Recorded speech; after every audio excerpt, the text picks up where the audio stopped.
Kita kan bicarakan amar ma'ruf nahi munkar, memberitahukan kebaikan kepada orang lain. Sampai tak tahu. Tapi tadi dari pernyataan Abu, kita nggak usah ngurusin orang lain. Tadi kesannya jadi seperti egosentris ya. Jadi aku mah selalu bisa punya ilmu sedikit, langsung dikasih tahu ke orang, oh harus begini. Misal sholat, walaupun kita benar nggak sholat, tapi sholat lah. Kadang yang kita beritahu kebaikan, kadang dia tidak menerima, malah mungkin saya udah diblokir, katanya, yuk jangan kasih share. Yang terbaik yang terakhir Bu, mending Ibu diem aja. Kenapa? Tidak semua orang perlu nasihat kita saat mereka tidak dibutuhkan gitu. Jadi maaf nih, kita garis bawahi dulu, maaf. Ya, temen tuh selalu pikirnya jelek selalu. Berhubung kita maunya baik-baik aja, kan ada kata tadi, tidak boleh pelit, tidak boleh marah, kita harus pemaaf. Lakukan. Intervoice, itu aja. Tadi kan yang dibicarakan tadi. Gimana caranya? Itu bukan masalah Ibu sih. Iya kan? Yang di luar kan bukan urusan kita kan? Iya. Jadi kalau Ibu masih terganggu dengan faktor luar, berarti yang di dalamnya belum peace. Memang. Cuman dikategorikan lagi, saking saya nggak mau memaafkan, berdosakah saya seolah-olah kayak menanggung dosa dia gitu loh. Maksudnya seperti itu. Kalau untuk merubah segmen mereka tidak bisa, karena kita punya dua skema. Skema pribadi dia sama kita beda, itu aja. Oke, jadi Ibu nanya berdosa atau enggak? Maksudnya seenggaknya nggak mau maafin mereka. Saya jawab ya. Jawaban saya nggak tahu Bu. Oh gitu. Ya sudah. Urusan Ibu. Berarti kita sama-sama tidak tahu ya. Tadi yang saya bicarakan dua skema, itu urusan dia. Cuma untuk pribadi saya. Kalau memang saya tanya tidak tahu, kita sama-sama tidak tahu. Akhirnya saya cuma tanya sama Tuhan saya, Allah, dosakah seperti itu? Saya selalu bertanya. Makasih. Assalamualaikum warahmatullahi wabarakatuh. Lala. Nanti kalau udah dapat jawaban dari Allah kasih tahu Bu ya.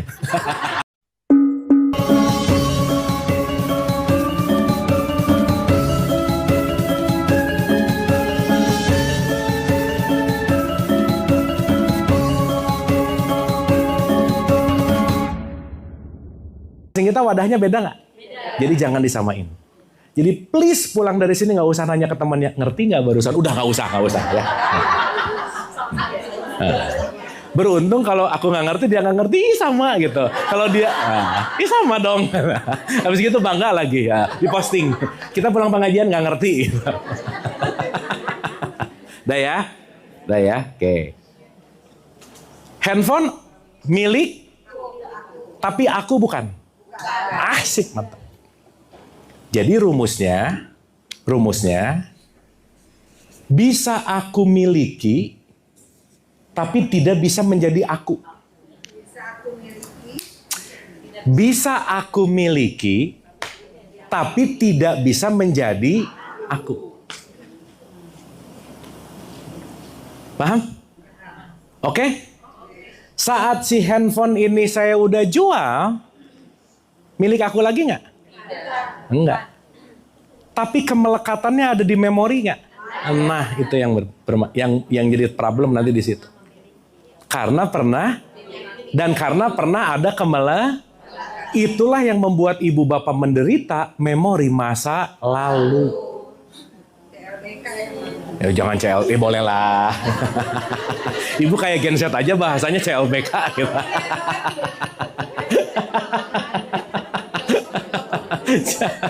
Iya, paham? Dapat ya? Oke. Berarti sekarang ini yang bisa lepas nggak ada, yang bisa disimpan di mana, yang bisa apa gimana, ini kita bisa terpisah dari handphone, betul? Nah, sekarang tangan aku bukan?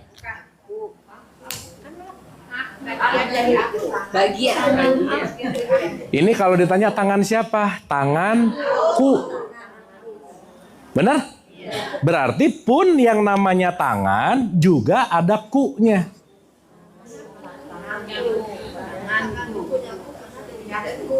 Jadi tangan milikku, tapi tangan bukan.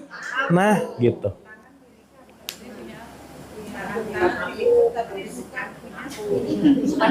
Ya, bagus. Ibu bapak kalau pulang dari sini lapar berarti sukses ya. Nah. Mikir keras. Paham nggak? Dah ya. Berarti si tangan ini, kaki ini, tubuh ini aku bukan?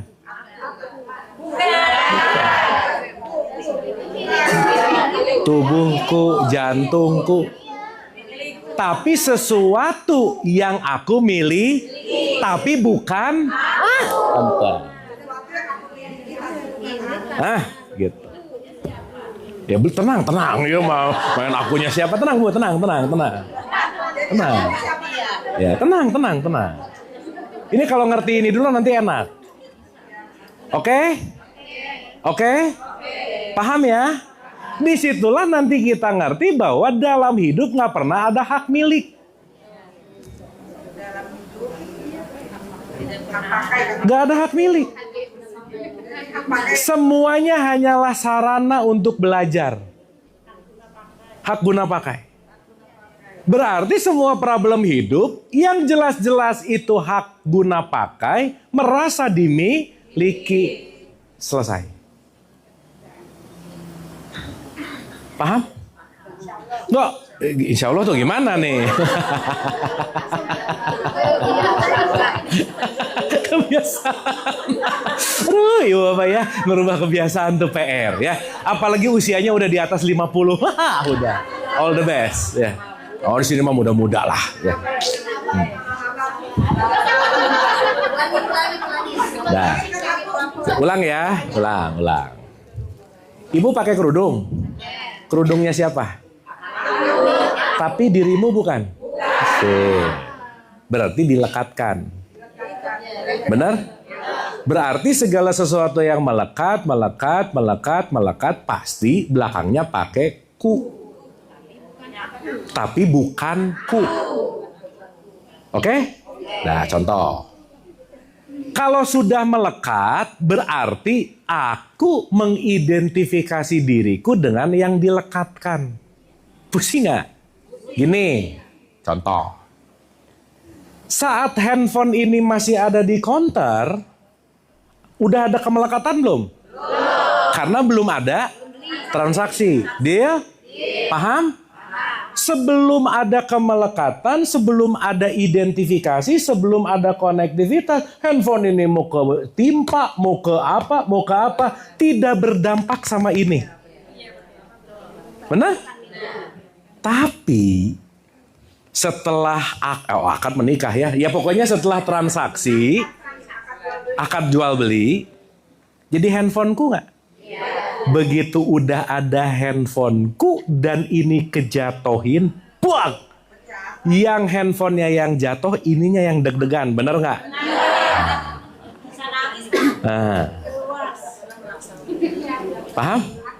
Contoh lagi, mobilku, mobil tetangga keserempet dan mobilku keserempet. Yang keserempet mobilnya, kenapa yang sakit ininya? Bener nggak? Berarti kalau kita sakit hati karena mobilnya keserempet, aku mengidentifikasi diriku dengan mobil. Jadi mobil jadi bagianku nggak? Mobil kita ada orang tiba-tiba duduk di kapnya aja, gitu.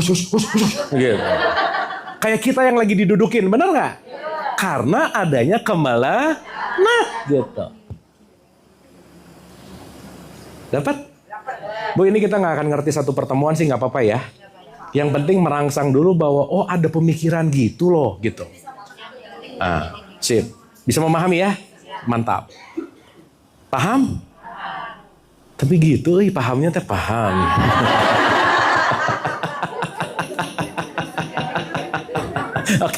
Oke, mantap. Dah, sip ya. Berarti aku bisa memiliki kursi, tapi kursi bukan aku. Aku bisa memilih handphone, tapi handphone bukan. Aku bisa memiliki nama, tapi nama bukan. Aku punya tangan, tapi tangan bukan. Sip, itu dulu aja. Ya, nanti kita ngerti ke situ. Paham ya? Paham ya? Nah, sekarang nih, pelan-pelan nih. Nanti kita satu step demi satu step kita dalemin kita bedah lah ya. Jadi Ibu Bapak hari ini kita ngomongin grand design-nya dulu. Nanti part by part kita bedah. Boleh ya? Nah, sekarang saya tanya. Sebulan 2 kali? Ya oke. Inani anau loh. Aku adalah maka dirikanlah sholat untuk mengingat. Oke, sekarang saya tanya, punten nih. Berarti pertanyaan intinya, kalau ada kata-kata innalillah, semua berasal dari dia nggak? Sip. Saya akan menyebut dia ini, Allah ini, sebagai sumber. Sebagai apa? Sip. Jadi kalau sumbernya di sini ada kolam, diambil. Ini kolam nih. Saya ambil 1 botol. Si air ini datang dari sumber yang sama nggak? Sama air di situ. Tapi yang beda apanya? Botolnya.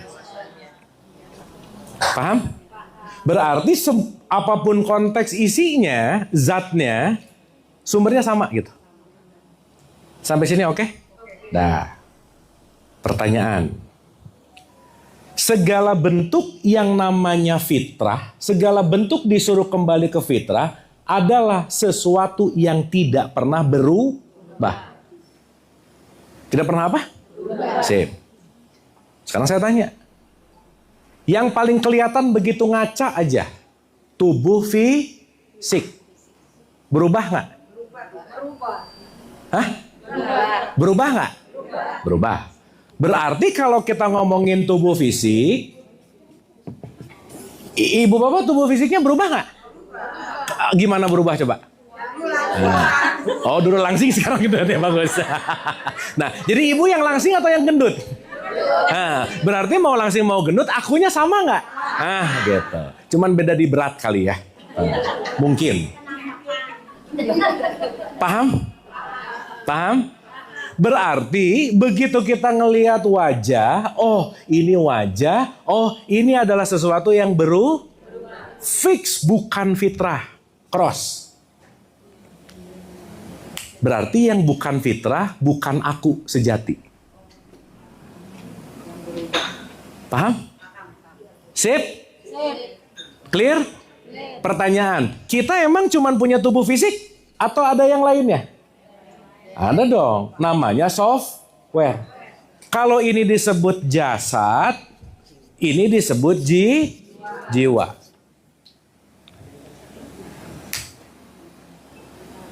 Oke? Ibu bapak waktu ngelihat orang, ngelihat jasadnya, ngelihat jiwanya. Jasad dan jiwa lebih banyak mana partikelnya? Jiwa. Hah? Yuk kita hitung. Jiwa goib. Begitu ibu bapak ngelihat orang, ngelihat pikirannya nggak? Ngelihat niatnya nggak? Ngelihat emosinya nggak? Bahkan kalau fisik ngelihat otaknya nggak? Jantung, paru-paru, usus. Jadi yang kelihatan sama yang nggak kelihatan lebih banyak mana? Jadi ibu bapak ini termasuk orang yang lebih banyak terlihat atau tidak terlihat? Tidak terlihat, bahasa Arabnya goib. Jadi ibu bapak makhluk apa?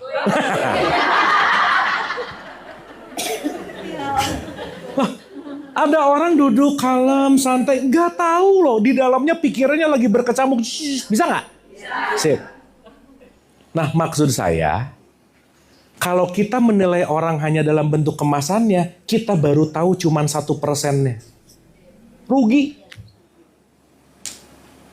Sampai sini oke? Sip ya?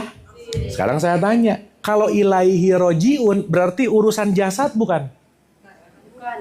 Ih. Hah? Kalau ilaihi rojiun urusan jasad bukan? Bukan. Karena jasad akan kembali maksimal tanah kusir. Benar nggak? Berarti ibu bapak sekarang begitu ngaca, itu lagi ngelihat kemasannya atau ngelihat isinya? Yang suatu saat nanti pasti ada expirednya. Koit.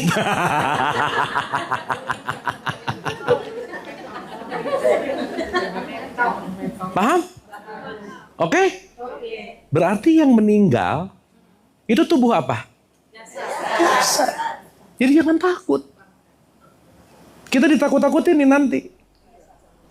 Makanya kalau dalam perspektif Sunda, kalau ada orang Sunda pasti ngerti ini. Kenapa orang mati disebut mulih kajati, mulang ke asal? Betul nggak? Ini kalau ada orang Sunda meninggal mulih kajati, mulang ke asal. Maksudnya apa? Atas we gitu. Udah nggak tahu isinya juga. Kenapa cover kemasan kembali ke tanah, isi kembali ke sumber? Berarti ada kemasan, ada isi. Oke? Sip? Oke. Nah, di wilayah jiwa itu ada 3 poin yang paling sederhana. 1 namanya pikiran, perasaan, emosi. Kelihatan nggak? Enggak. Sekarang saya tanya. Kalau ditanya, itu pikiran siapa? Pikiranku. Betul? Berarti pikiran aku bukan? Bukan. Kenapa? Berubah. Fix kalau gitu jiwa, bukan aku.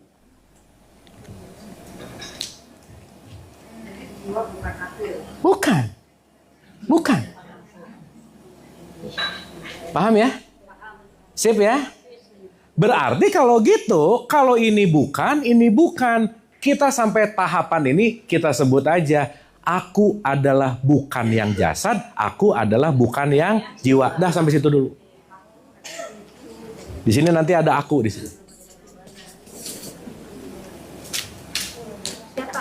Aku bukan jasad dan aku juga bukan jiwa. Paham ya?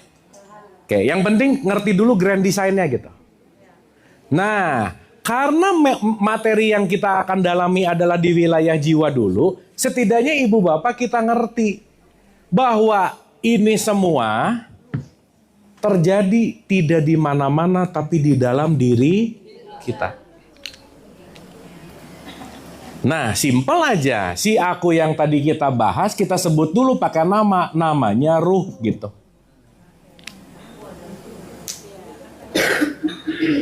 Paham? Jadi sekarang kita pakai level. Ada aku satunya Allah, aku duanya ruh, aku tiganya jiwa, aku empatnya jasad. Nah, empat-empatnya tumplek di sini sekarang.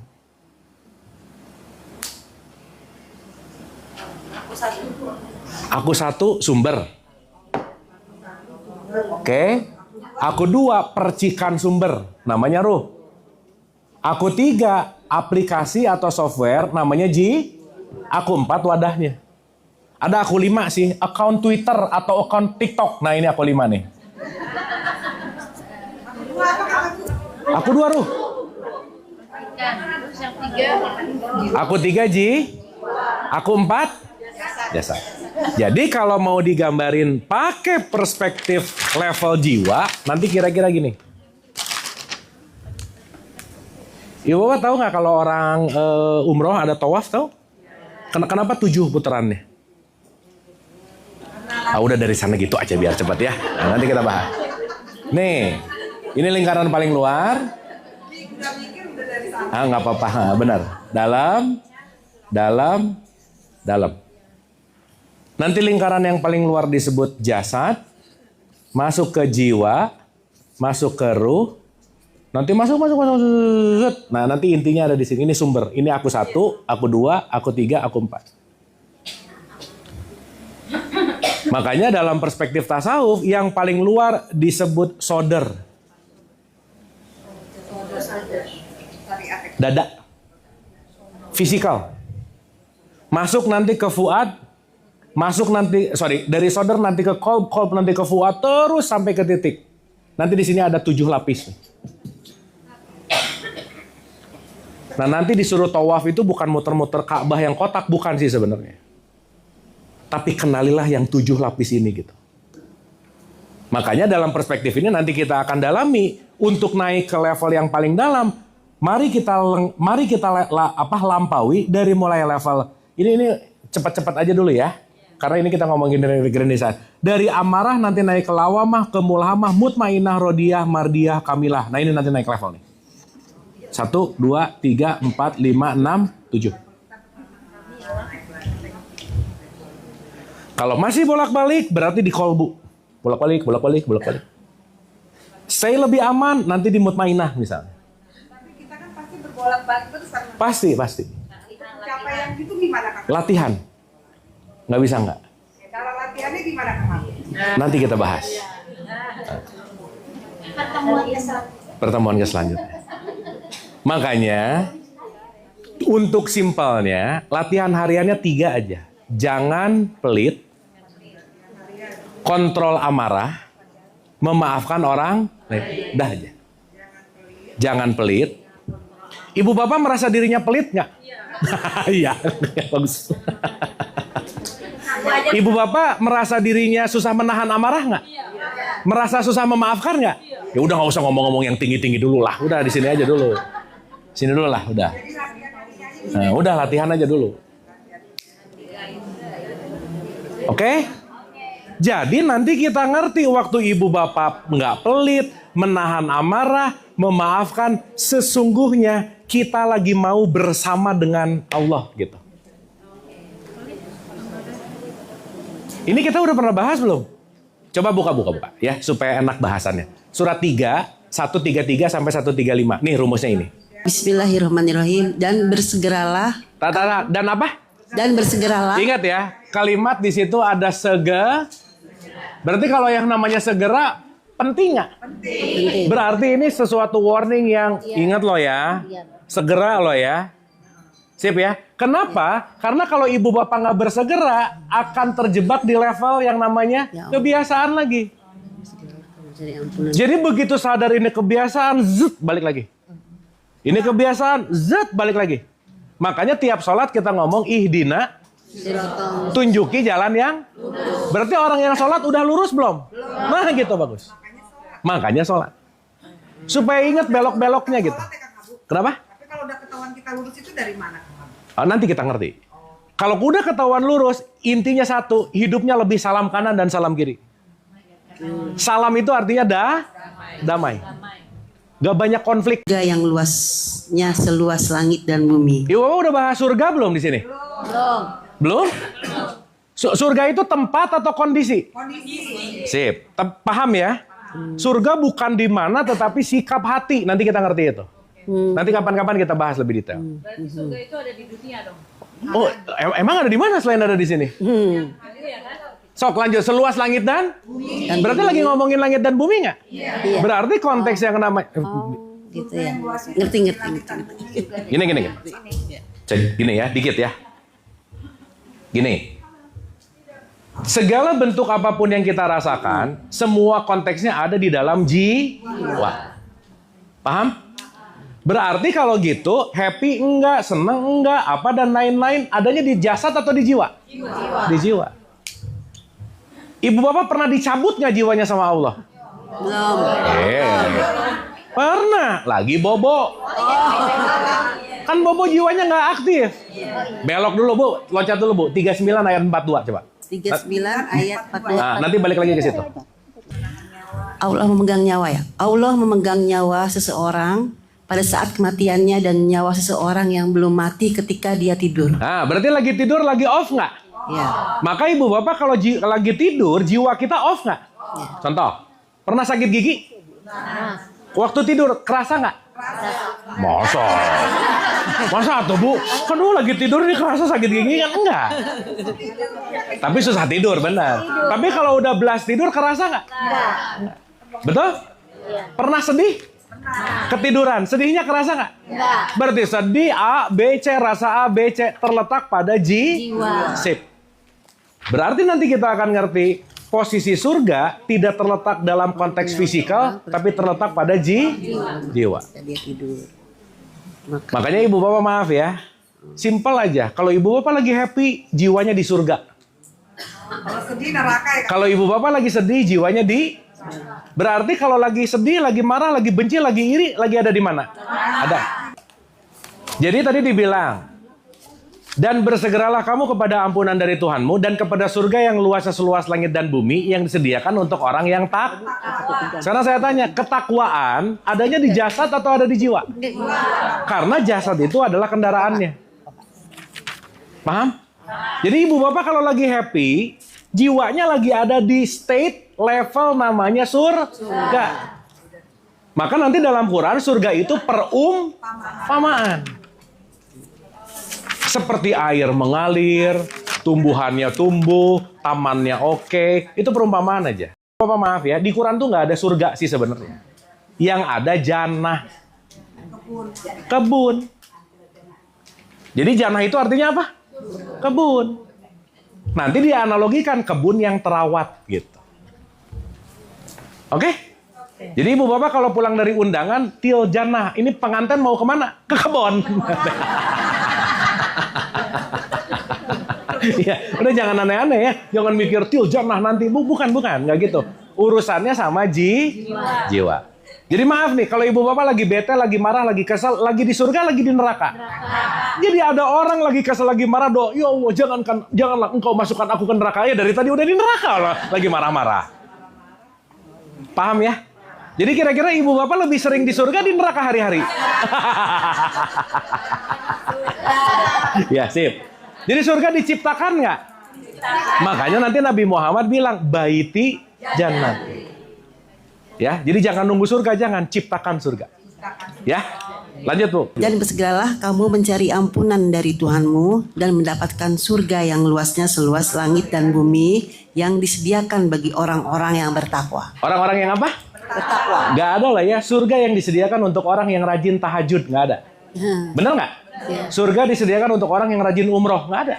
Surga disediakan untuk orang yang rajin puasa, rajin sholat, nggak ada Bu, Pak. Tapi orang yang takwa. Maka puasa, umroh, haji, semuanya jembatan menuju takwa, bukan tujuan. Paham? Jadi yang penting puasanya atau takwanya? Dua-duanya. Karena kalau nggak ada jembatan, nggak mungkin Jadikanlah semua ritual sebagai jembatan menuju takwa. Sip? Yaitu, lanjut.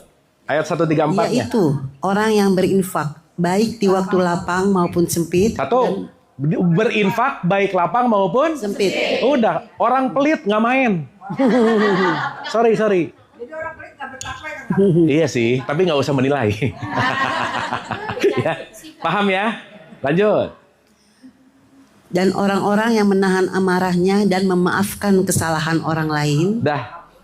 Dan Allah lanjut. Dan Allah mencintai orang yang berbuat kebaikan. Jadi ibu bapak, yuk sambil nunggu ke pertemuan berikutnya, tiap hari latihan Al Imran 133 sampai 134. Berat. Oke? Begitu nanti datang pelitnya, Al Imran 134. Ini kan yang Ya. Begitu nanti ada orang ngehe ini nyebelin banget, Al Imran 134. Namaste gitu. Oke? Paham?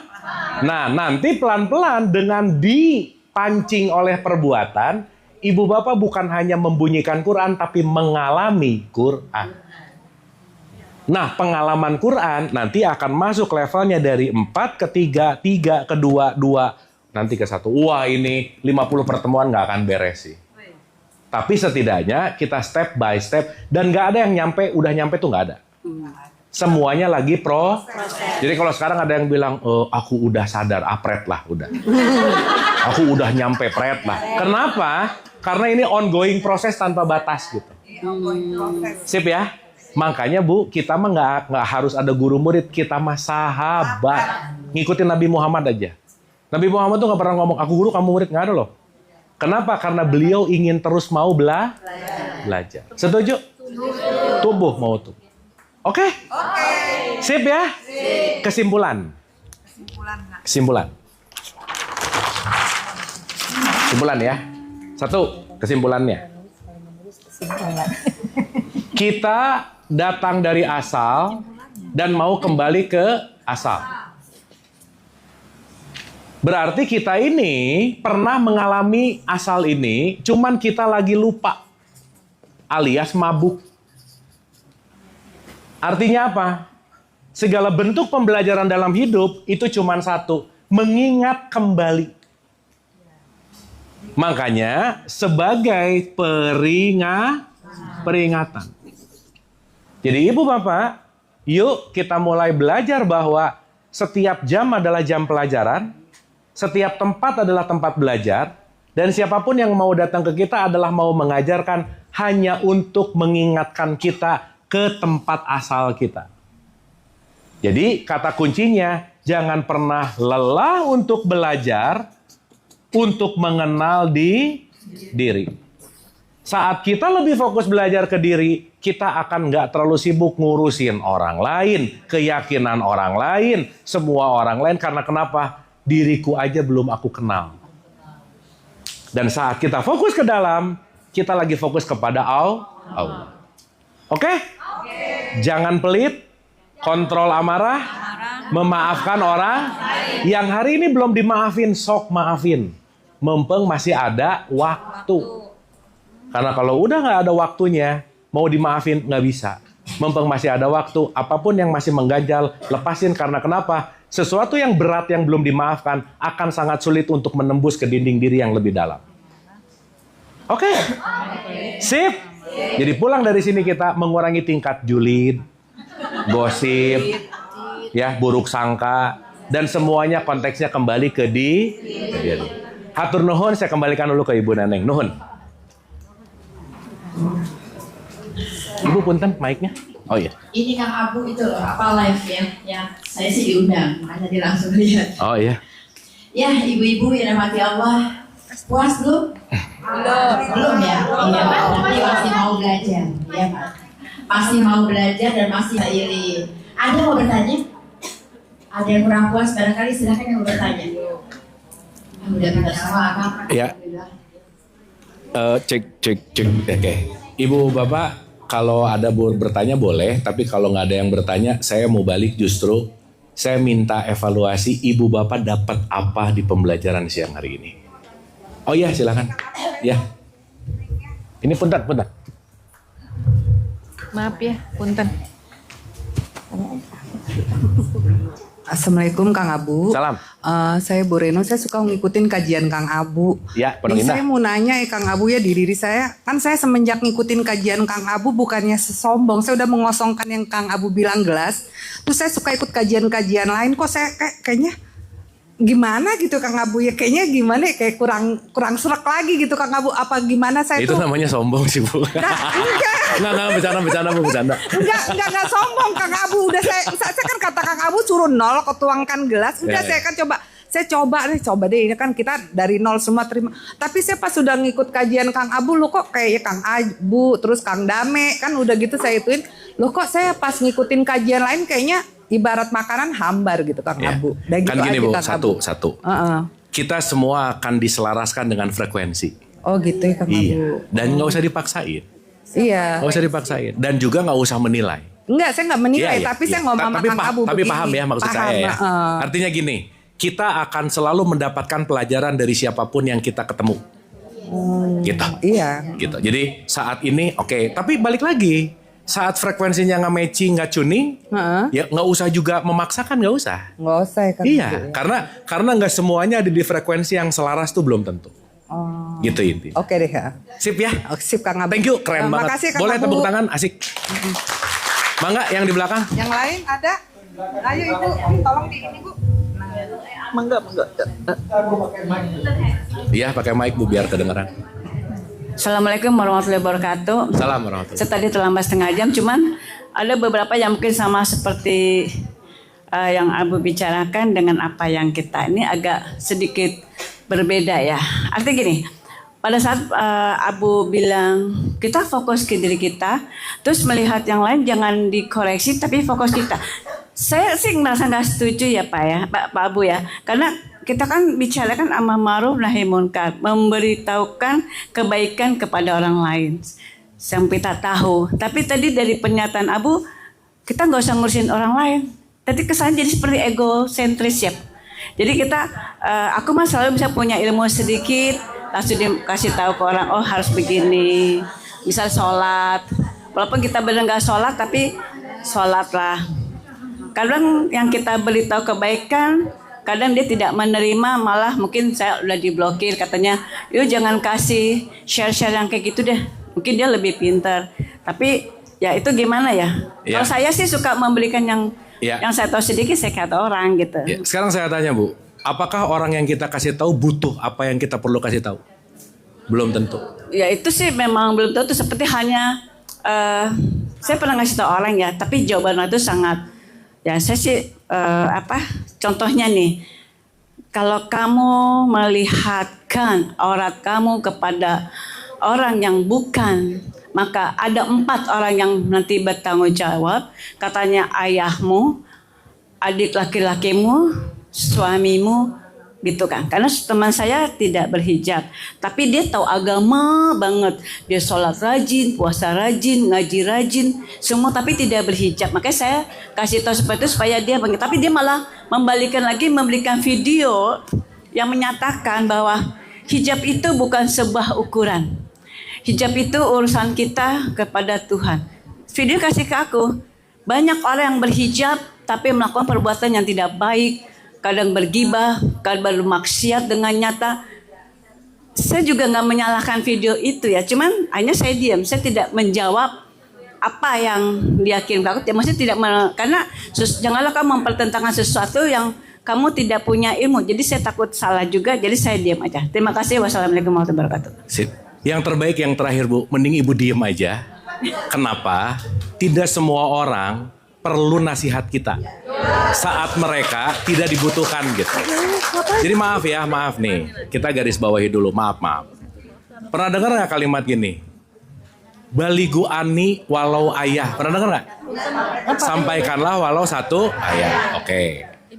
Gini, kalau kita mau menyampaikan sesuatu, yang terbaik menurut Ibu Bapak, mohon maaf nih ya, saya ngomong atau saya memperlihatkan dengan perilaku saya, mana yang lebih baik? Kenapa? Karena contoh jauh lebih berteriak daripada kata-kata. Itu satu. Yang kedua, maaf banget nih, kita perlu ngerti basic design psikologi manusia. Ibu Bapak, pada dasarnya manusia itu paling gak suka dikasih nasihat. Jadi gak usah sok-sok ngasih nasihat, emang kita siapa sih? Betul gak? Sehingga kalau ngomongin amal ma'ruf nahi munkar bukan berarti yang beda salah. Bukan. Tunjukilah dengan perilaku, karena ujung-ujungnya statementnya lakum dinukum waliyadin. Nyamanmu buatmu, nyamanku buat aku. Jadi memang beda tipis antara syiar dan rese, itu beda tipis memang. Gitu. Nah, balik lagi, yang akan balik ke kita tergantung dengan apa yang kita lakukan. Jadi jangan heran kalau kita tiba-tiba rese nasihatin terus orangnya ngambek ke kita, ya emang siapa kita gitu. Betul nggak? Karena balik lagi, semua perilaku kembali kepada diri kita masing-masing. Jadi nanti kita akan ngerti. Level paling bawah disebut benar salah. Itu paling bawah nih. Jadi maaf ya, kalau kita urusannya benar salah, TK lah. Makanya Allah nggak pernah ngomong loh, berlomba-lomba dalam kebenaran. Nggak ada Bu, Pak. Bener nggak?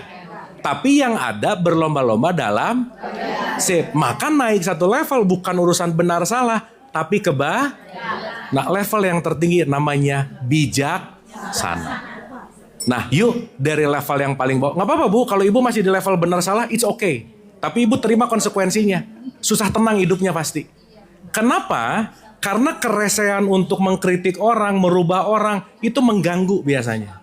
Nah nanti pelan-pelan akan ngerti bahwa naik ke tengah, oh iya ya, dia punya sudut pandang A, sudut pandang B. Karena kenapa? Kebenaran itu multi perspektif dan relatif gitu.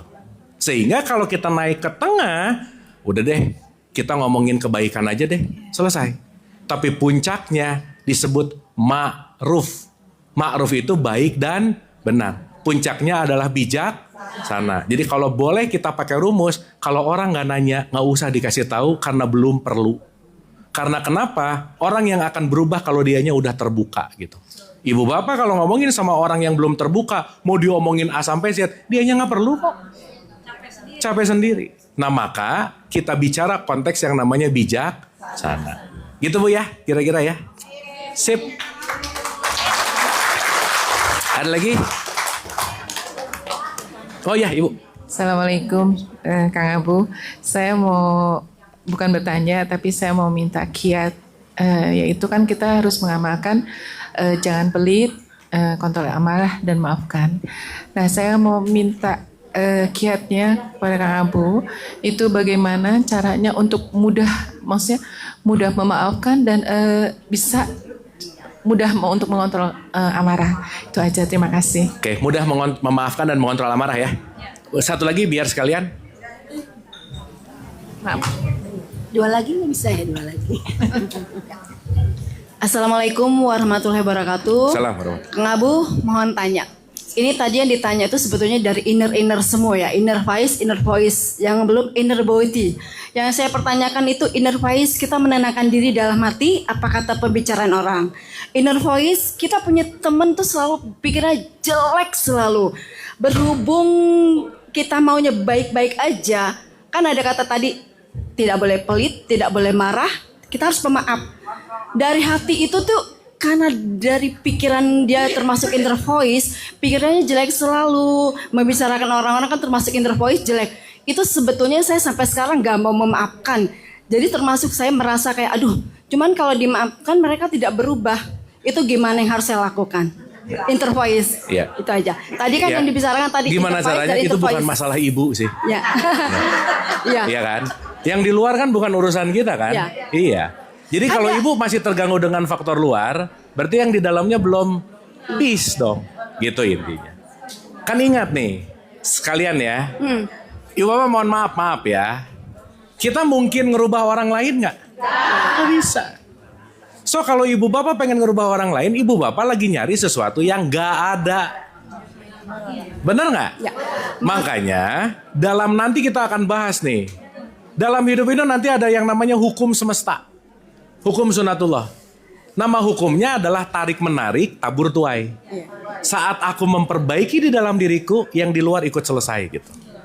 Dikategorikan kita nggak bisa merubah mereka. Memang. Cuman dikategorikan lagi, saking saya nggak mau memaafkan, berdosakah saya seolah-olah kayak menanggung dosa dia gitu loh. Iya. Maksudnya seperti itu. Iya. Kalau untuk merubah segmen mereka tidak bisa karena kita punya dua skema. Skema pribadi dia sama kita beda. Itu aja. Oke, jadi Thank ibu you. nanya berdosa atau enggak? Maksudnya seenggaknya nggak mau saya maafin jawab mereka. ya. Saya jawab ya. Jawaban saya nggak tahu bu. Oh gitu.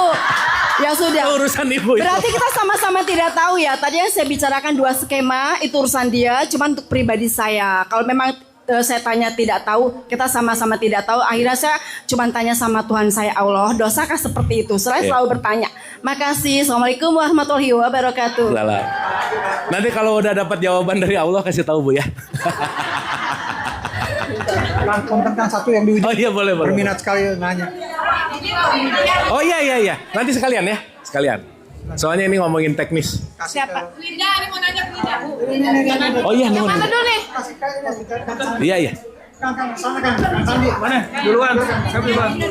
Duh seru nih banyak pertanyaan. Dulu ya. Mantap. Satu lagi San. Seru. Assalamualaikum warahmatullahi wabarakatuh. Salam. Mohon tanya ya Kang. Tadi di surat Al-Hadid ayat 4 itu kan Allah itu kan membersamai kita. Kira-kira itu ada nggak sih Allah itu meninggalkan kita? Itu yang Gini.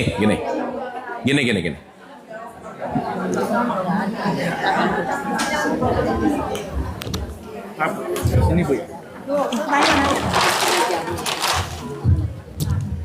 Nanti kita akan bahas ya. Allah itu maha meliputi. Oke? Kalau Allah maha meliputi, ada nggak yang di luar dia? Tidak. Nggak mungkin. Berarti semuanya diliputi oleh pertanyaan saya, kalau Allah maha meliputi, di titik manapun nggak akan pernah ada yang jauh dari dia.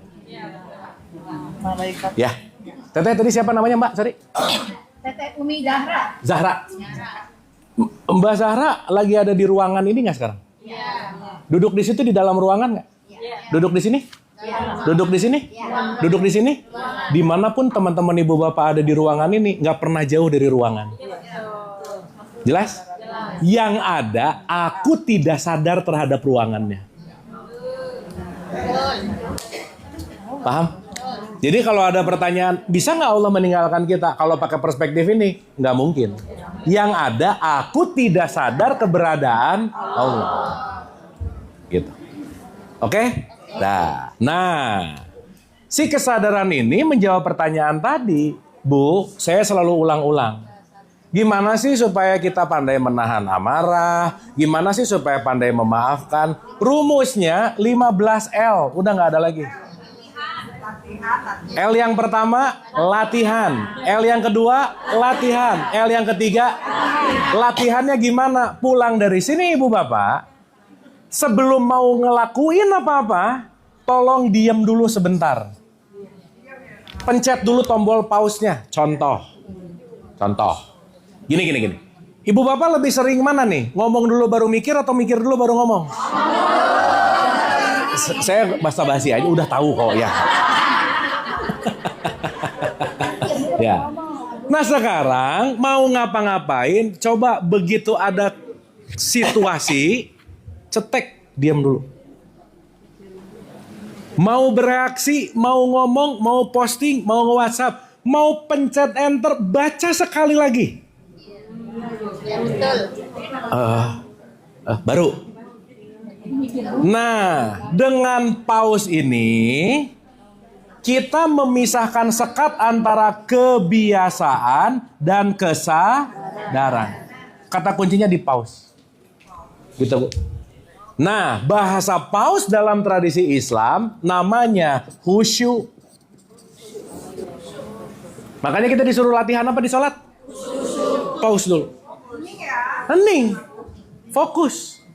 Karena saat kita terjebak dengan ketergesa-gesaan, kebiasaan, kita tidak menemukan dan kita tidak melakukan hal baru. Maka kalau hal baru tidak dilakukan, mikirnya sama nggak? Melakukannya sama nggak? Berarti yang datang ke kehidupan kita sama nggak? Jadi jangan jadi orang yang kata Albert Einstein. Einstein tuh bilang gini. Orang gila, insanity, adalah orang yang melakukan hal yang sama tapi berharap hasilnya beda. Paham ya? Jadi ibu bapak kalau hasilnya pengen beda, lakukanlah dengan cara yang berbeda. Gimana cara awalnya? Latihan untuk pause. Ibu bapak mulai mikir, ini kayaknya nggak perlu dikomen, nggak usah. Ini kayaknya nggak usah dibalas, nggak usah. Nggak semuanya harus dibalas, dikomen, diiyahin, nggak usah. Sementara gitu. Oke? Sip? Cukup ya ibu bapak ya? Terus lagi ya, oke sob. Saya ada syuting nih. Jam berapa nih? Ya. Iya boleh. Ya. Assalamualaikum warahmatullahi wabarakatuh. Salam. Kang Abu, saya Uti dari Jaksel. Terima kasih atas kesempatannya. Jadi yang mau saya tanyakan, nggak tahu nih, mungkin saya minta koreksi sih dari Kang Abu. Selama sejauh ini saya belajar dengan Kang Abu, Tiga Fakir, Pak Wayan, kayak gitu. Yang saya rasain kok, kalau kata kakak saya tuh, kamu tuh kok liberal banget sekarang gitu. Apa? Liberal. Jadi seolah-olah yang saya rasain tuh karena rasa berdosa, rasa bersalah tuh bisa dibilang udah nggak ada sih Kang Abu gitu. Apakah ini rasa yang benar apa gimana gitu? Terkadang karena saya melihat sholat ketika ada kegiatan lain yang esensinya lebih menurut saya bermakna. Kadang saya jadi waktu sholat tuh biasanya saya awal waktu terus. Cuman ketika ada jadi dilalaikan lah gitu dalam syariatnya gitu Kang Abu. Nah, yang kayak gini nih salah apa gimana gitu Kang Abu. Jadi mohon pencerahannya Kang Abu. Terima kasih. Assalamualaikum warahmatullahi wabarakatuh. Assalamualaikum warahmatullahi. Boleh satu lagi nanti ke situ. Ya. Satu lagi. Ya oke, boleh. Ya dua lagi ya. Maaf ya. Ya diborong. Diborong pertanyaannya. Assalamualaikum warahmatullahi wabarakatuh. Kang Abu, saya Rina mau tanya. Rumus biar nggak baperan gimana supaya ruh saya tuh tetap hidup, biar saya tuh tetap aware gimana biar nggak apa karena udah usia saya udah kayak gimana, gampang baper, gampang melo kayak gitu, gimana Kang Abu? Cepet ya. Iya. Idem sama jawaban ibu yang tadi. Latihan banyak pause moment. Pause moment, hening, diam. Oh hening. Ya, hening. Mau ada apa-apa, diam dulu. Mau ada apa-apa, diam dulu. Kurangi reaktif, tapi responsif. Supaya tidak terjadi sesuatu yang sama terus gitu. Ya. Apa itu bisa menghidupkan ruh ya Kang Abu ya? Udah nggak usah ngomongin hidupin ruh dulu lah. Udah, pokoknya itu aja dulu dilatih. Ya. Udah jangan aneh-aneh. Belum sampai situ ya Kang Abu. Ini pertanyaannya menghidupkan ruh. Ruh itu nggak pernah nggak hidup kan? Jadi ruh itu hidup terus ya Kang Abu ya? Ya. Oke deh. Sip ya. Apalagi Ibu kurangin pelit, kurangin marah, banyakin memaafin aja. Ya. Dilatih. Assalamualaikum warahmatullahi wabarakatuh. Perkenalkan Kang Abu, nama saya Yoki. Saya mau nanya Kang Abu, tadi kan tentang konsep kebiasaan yang sudah kita kerjakan sehari-hari ya. Di sini saya mau menanyakan tentang konsep keikhlasan Kang Abu. Apakah konsep keikhlasan itu sama halnya dengan konsep kebiasaan itu? Apa kita harus mengosongkan kebiasaan kita dulu akan menuju keikhlasan yang sejati? Kadang-kadang kan suka ada ngomong, misalnya kita kena musibah, misalnya harta kita habis atau harta kita diambil orang. Dalam ucapan lisan kita ikhlas, tapi dalam batin kita kadang-kadang nggak manusiawi ya Kang Abu. Kadang-kadang suka, ya Allah udah bertahun-tahun saya kumpulin, tiba-tiba hilang gitu, tiba-tiba saya tidak punya apa-apa gitu. Apakah konsep keikhlasan itu sama? Saya harus mengosongkan kebiasaan sehari-hari atau ada konsep lain lagi tentang keikhlasan? Itu saja Kang Abu. Assalamualaikum warahmatullahi wabarakatuh. Salam warahmatullahi. Yang pertama, manusiawi itu jurus setan, jangan lupa ya. Karena manusiawi itu mau membenarkan. Kan manusiawi dong kalau aku julid. Nah, kan manusiawi gitu. Ya itu satu. Bukan nggak boleh, bukan, disadari. Ikhlas tidak mungkin kalau tidak dilatih. Nggak mungkin. Nggak ada orang yang tiba-tiba pinter ikhlas kalau dia nggak latihan ikhlas. Nggak mungkin. Oke? Sehingga untuk menjadi ikhlas berarti perlu konteksnya namanya latihan. Sekarang saya tanya. Ketika kita belajar ikhlas berarti kita lagi melepaskan, berarti kita lagi mau menyatu dengan Allah. Betul nggak? Sekarang saya tanya, berarti ikhlas dibutuhkan dalam penyatuan nggak? Iya dong.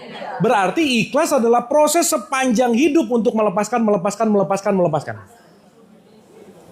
Tapi kalau kita nggak latihan ikhlas, nggak akan jadi orang yang ahli dalam ikhlas. Sekarang saya tanya, ibu bapak pengen jadi orang ikhlas nggak? Berarti di dalamnya perlu ada sabar juga nggak? Berarti kalau mau jadi orang sabar dan jadi orang ikhlas, siap-siap tiap hari ketemu orang nyebelin. Betul nggak? Berarti saat ketemu nyebelin, alhamdulillah.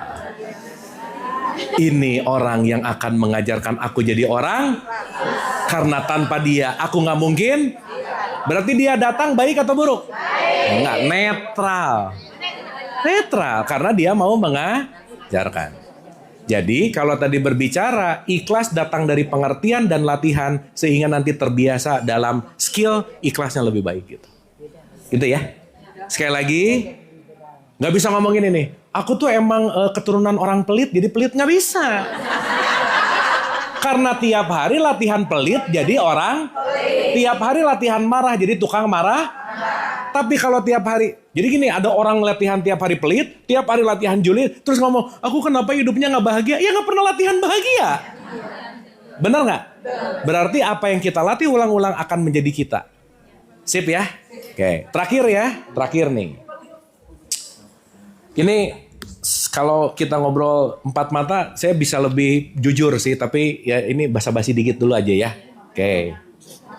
Nah, soalnya personal. Gini loh, ibu bapak, maaf ya, maaf banget nih. Kalau kita bicara dalam konteks apapun, tidak ada yang berkuasa atas penilaian siapapun. Benar nggak?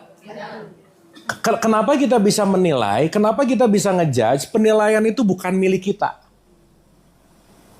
Nanti ibu bapak boleh buka deh surat 22 ayat 17 misalnya. Di situ keren banget kalimatnya. Mau kamu beriman, Sabiin, Yahudi, Nasrani, Majusi, sampai kamu orang musyrik sekalipun, Allah selalu mengatakan, aku yang akan memberikan penilaian. Jadi urusan judgement urusan siapa? Kenapa?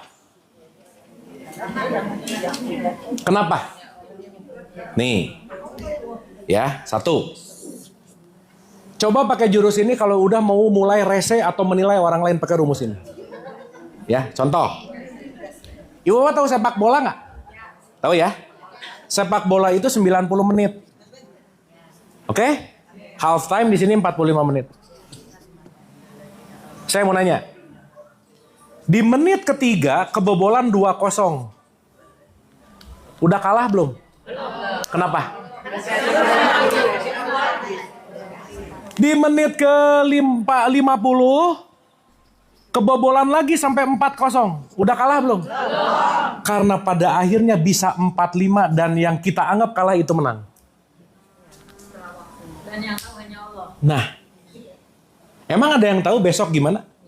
Oh, usah besok lah, 5 menit yang akan datang juga nggak tahu. Betul nggak? Jadi kalau kita ngerti bahwa hidup ini dinamis dan terus berjalan bertumbuh, saat ada orang 2-0 kita ngomong kalah, salah, liberal, kafir, terlalu cepat mengambil penilaian karena kenapa? Permainan belum usai. Betul nggak? Jadi, apapun siapapun konteksnya, kalau kita sibuk menilai, jangan lupa bahwa orang yang kita nilai buruk besok bisa jauh lebih soleh dari kita. Orang yang kita nilai jelek bisa lebih baik dari kita. Maka ketika lihat TV, dasar dia koruptor, nggak baik apa. Kita menjelekkan koruptor karena kenapa? Kita nggak korupsi karena kita belum mendapatkan kesempatan. Dah. Bener nggak ini? Kalau dapat kesempatan bisa lebih parah dari dia. Sip ya. Maka satu hal yang nggak asik dari perubahan adalah memang kita akan memiliki frekuensi yang baru. Dan frekuensi yang baru pasti akan menemukan circle yang baru. Dan itulah konsekuensi dari perubahan adalah kita lepas dari kebiasaan masa lalu. Gitu. Jadi apapun yang terjadi diterima aja. Ininya nanti kapan-kapan aja yang 2 ya. Oke ya, kira-kira gitu ya. Udah ya Ibu Bapak ya? Cukup ya? Sip ya? Ya, udah jangan. Dulu. Iya, bentar. Iya. Alhamdulillahirrabbilalamin. Demikian tadi ya. Sudah puas ya Bu ya dengan jawaban Kang Abu ya. Kita harus selalu apa tadi? Latihan, latihan, dan latihan. Ini sebelum Kang Abu meninggalkan kita semua di ruangan ini. Sambutan dari Sohibatul Bait. Silahkan Ibu Ella. Bismillahirrahmanirrahim. Assalamualaikum warahmatullahi wabarakatuh. Enggak apa-apa, Kang Abu aja duduk. Terima kasih atas kehadirannya. Mungkin di sini ibu-ibu ada yang baru pertama kali ke sini. Saya tadi lihat ada yang dari Karawang, Cikarang, Bekasi, Karawang. Karawaci, terus dari Bogor, Masya Allah. Semoga insya Allah tempat menjadi berkah ya bunda-bunda. Dan terima kasih Kang Abu. Mungkin minggu lalu tidak ada suami saya, sekarang sebetulnya ada tadi jadi operator. Iya. Terima kasih Papa sudah mensupport. Dan sebetulnya ini adalah kegiatan Azira Islamic Center, di mana kita selalu mengadakan kajian di setiap hari Kamis. Bergantian, termasuk ada Ustadz Syarif, Ustadz Husain, Ustadz Syarif, Ustadz Amin, dan sudah 2 kali di sini Kang Abu. Nanti di tanggal 9 hari Selasa kita kedatangan Kang Sony Abikim, insya Allah. Mudah-mudahan bunda-bunda semua bisa terus lanjut di sini. Dan pesan Kang Abu itu yang saya ingat bahwa aku tahu bahwa aku tidak tahu. Makanya hadir ke kajian ini supaya tahu, mencari tahu. Dan yang penting lagi ucapan Kang Abu di 2 minggu yang lalu adalah jadilah pemula setiap saat. Jadi kita jangan merasa ilmu kita sudah tahu, jangan sok tahu, ngajinya selangit tapi kita tidak pernah tahu. Dan jangan obesitas pengetahuan tapi perilaku begitu-begitu saja. Nah itu ya Kang Abu ya. Nah jadi saya meskipun di sini banyak yang hadir, harapan kami dari AIC adalah bahwa ketika pulang dari sini ada perilaku yang berubah menjadi lebih baik. Kita menjadi pribadi yang baik dan kita berusaha melepaskan kemelekatan, baik itu terhadap harta, terhadap suami, terhadap anak, supaya kita bisa mengenal diri sendiri ya Kang Abu ya. Itu mudah-mudahan di kajian selanjutnya bisa bergabung kembali di sini di tempat kami. Mungkin ada yang mengira ini tempat apa, sebetulnya ini warung Bu, warung raos. Jadi sehari-hari memang dibuka untuk umum, untuk makan atau acara-acara atau juga online. Karena ininya gini, hashtagnya warung raos, raos pisan pasti, tapi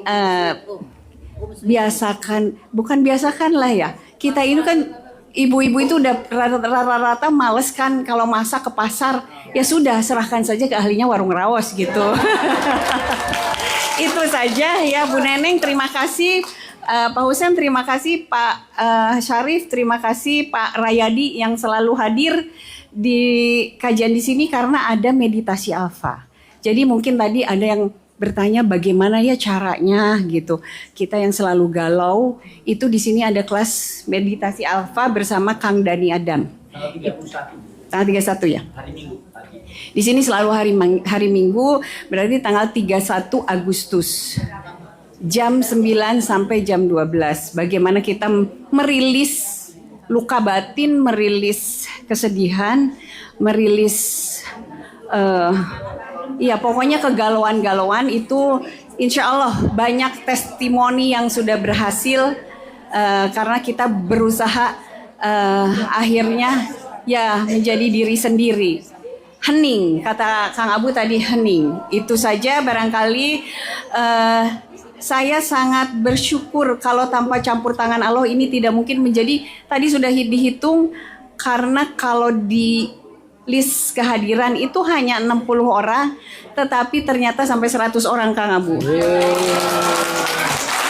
Jadi tolong di bagian belakang warung raos menyiapkan nih apakah cukup tidak konsumsinya untuk peserta. Insya Allah cukup, dicukup-cukupkan. Gitu aja. Wassalamualaikum warahmatullahi wabarakatuh. Luar biasa sekali ya ini owner dari warung raos ini ya. Insya Allah ini warung raos berkah ya Bu. Saya beberapa kali mengadakan acara reuni SMP, SMA juga di sini, arisan juga di sini. Luar biasa Bu tempatnya, fasilitasnya, pokoknya enak deh. Yang pasti yang punya juga baik ya, dan tempat ini benar-benar berkah karena sering diadakan kajian-kajian Islami ya, ceramah-ceramah gitu ya. Ini benar-benar tholabul ilmi banget ya buat yang tadinya hatinya galau ya, mungkin tadi atas kajian disampaikan oleh Kang Abu ya, itu bisa merubah sedikit demi sedikit ya. Pastinya tadi kita keluar dari sini apa Bu yang tadi Kang Abu bilang? Merubah apa? Memaafkan ya, itu terutama memaafkan. Udah kok saya maafkan tapi ternyata tidak dimaafkan dalam hati ya. Iya, selfie dulu oleh Kang Abu. Ya bisa ikuti TikToknya Kang Abu ya. Tadi juga saya langsung live, langsung diundang sama Kang Abu ya. Jadi tadi saya langsung lihat di TikTok ya. Baik Bunda-Bunda, terima kasih atas segala perhatiannya. Mohon maaf atas segala kekurangannya. Yang baik datangnya dari diri saya, yang tidak baik datangnya yang tidak baik datangnya dari diri saya, yang baik datangnya dari Allah ya. Dan saya akan umumkan. Oh iya baik. Oh ya, mumpung saya ingat ya, Kang Mukti. Jadi Masya Allah, Bapak Mukti silahkan untuk ke depan nanti foto bersama Kang Abu. Ini saya akan menyampaikan pengumuman. Mohon kepada para jamaah ya semuanya yang hadir di sini untuk kenyamanan bersama. Jadi parkirnya tuh jangan asal-asalan ya. Jadi biar rapih gitu ya. Ikutin yang ada di depan aturannya seperti apa. Terus pada saat masuk Bu, kita dari pintu sini ya, itu disediakan mohon maaf infak ya. Namanya infak itu kan sukarela ya Bu ya, besar kecilnya tergantung keikhlasan kita. Sama absen Bu ya. Insya Allah nanti kalau ada kajian-kajian berikutnya bisa langsung di WhatsApp. Ya jadi tolong diisi absensi itu, dan kalau memang ingin ilmunya nempel ya taruhlah infak di situ ya. Itu pesan sponsor dari diri saya sendiri. Baik, terima kasih sekali lagi, sama-sama kita tutup dengan doa kafaratul majlis. Subhanakallahumma wa bihamdika asyhadu an la ilaha illa anta astaghfiruka wa atubu ilaik. Billahi taufiq wal hidayah. Wassalamualaikum warahmatullahi wabarakatuh. Terima kasih Kang Abu. Kesini Kang Abu. Yeay, dadah, Masya Allah.